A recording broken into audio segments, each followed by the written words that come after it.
The only local news teams taking action for you. KIMA KEPR Action News starts now.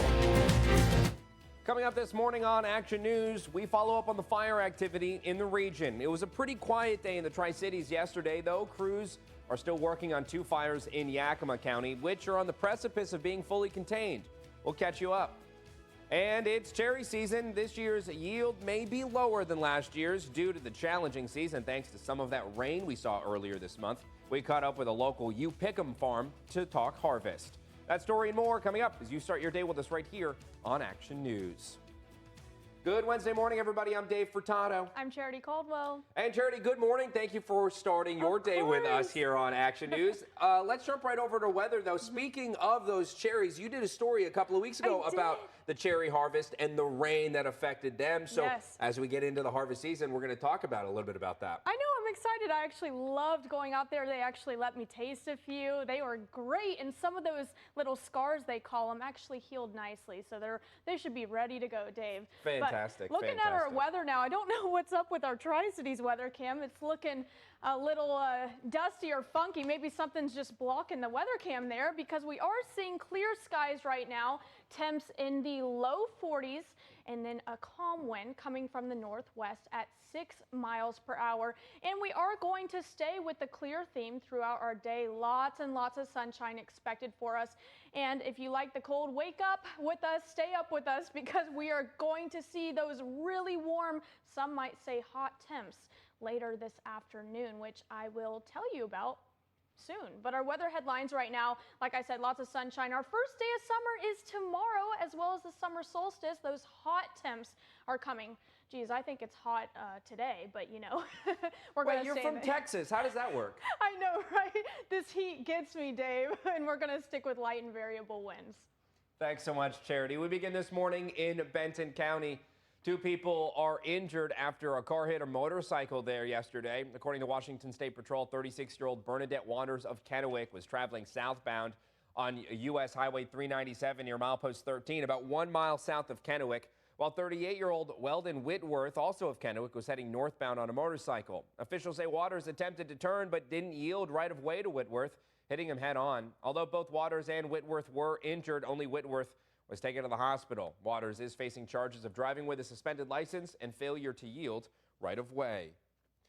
A crash in Pasco yesterday put 2 people in the hospital. According to WSP, 20-year-old Diego Galvez Gutierrez was traveling northbound on 395 at Court Street with 64-year-old Luciano Galvez. Officials say that's when Galvez Gutierrez swerved and overcorrected, hitting a guardrail, causing his vehicle to roll. Both Galvez Gutierrez and Galvez were wearing their seatbelts at the time of the crash. They were taken to Cadlick Regional Medical Center. And there was no major fire activity in the Tri-Cities yesterday, but we remain in a high fire risk category. We also got a new look at the fire on North Columbia River Road in Franklin County Monday. These are videos from the Franklin County Fire District 3 folks and the Sheriff's Office. Helicopters from the Department of Natural Resources helped with the fight. The fire did come close to some homes, but firefighters were able to protect the threatened structures and bring it under control. And firefighters are getting closer to containing the Beam Road fire near Zilla, as well as the Camas Road fire near Wapato. Now, the Beam Road fire has burned more than 8,500 acres since Saturday, and it's now 93% contained. All evacuation orders have also been lifted. Yesterday afternoon, that fire was transferred to Yakima County Fire District 5 and the Bureau of Land Management.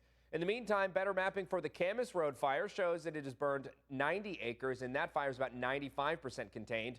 It has also been transferred to Yakima County Fire District 5, along with the Yakima Nation. Fire leaders want you to be on the lookout for firefighters and trucks that are still working on them. Smoke is also still in the area. The Ellensburg Police Department is hosting a car seat clinic to help parents keep their children safe. Car seat technicians will make sure your child's car seat is properly installed and has the correct buckles.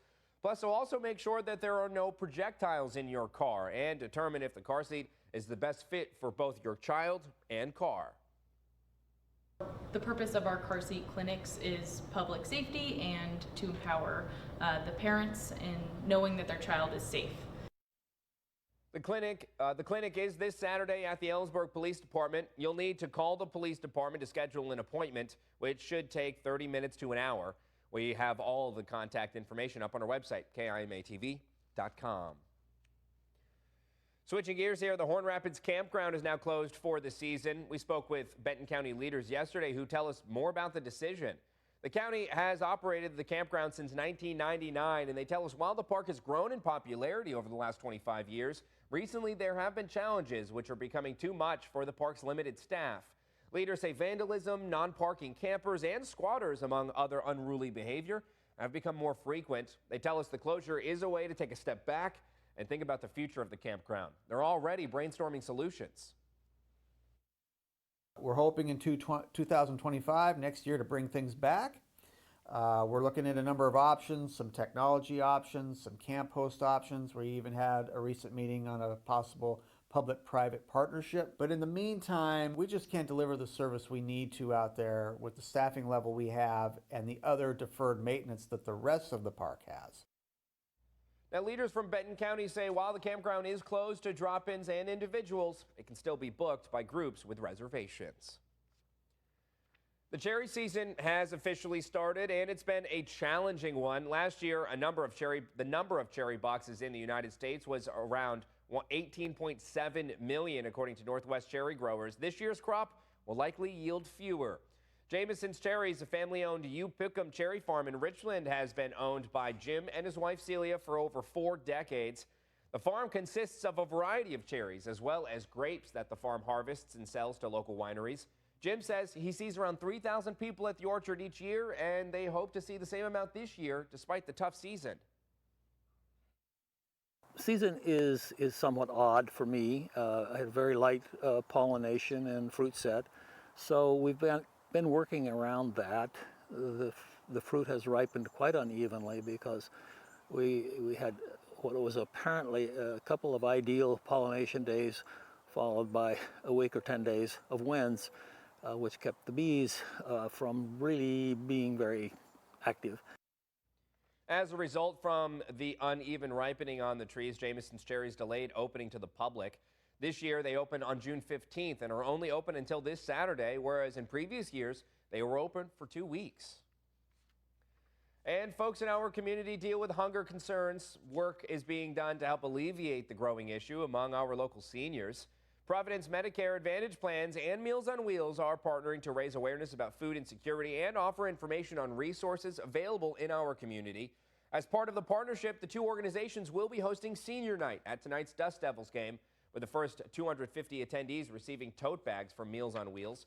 The event kicks off at 5:30. And with that, let's jump right over to not meteorologist, I'm so used to doing that, storm tracker Charity Caldwell to talk the weather here. I want to touch base on this cherry situation again because 2 weeks ago you did a story about the rain. And on top of the winds, that rain also played a factor. They could soak up that rain, you learned, right? Yes, actually, some of them get even larger and can possibly burst. Luckily, where I went, it wasn't too big of a deal. And finally, we're starting to see lots of sunshine, so that should make up for the fact. But I want to get out and pick some cherries. And Dave, it's going to be great weather for that, especially since that one closes on Saturday. Please get out there soon. Look at today. It's great weather for it. 80s across the board, ranging from those low 80s to upper 80s. I think leaning towards that hot weather here in the Tri-Cities, 88 degrees, but don't worry, we're set to get even warmer come tomorrow, our first day of summer. And lots and lots of sunshine. It's going to be pretty repetitive, folks. Beautiful weather is upon us, Dave, so we're looking good. Yeah, we're going to start sounding like a broken record player here in about 10 seconds. Right. Thanks so much, Charity. The time now is 5:09. Coming up on KEPR KIMA this morning, we talk a sleep center in Ellensburg aiming to give folks suffering from homelessness a place to crash. But it's getting some pushback from citizens. Their concerns? Crime, children's safety, and funding. We'll dive in after the break, but later in the show, more local news. We caught up with candidates running for the Attorney General seat at a forum hosted by the League of Women Voters. We were there and we'll recap the event. Stay with us.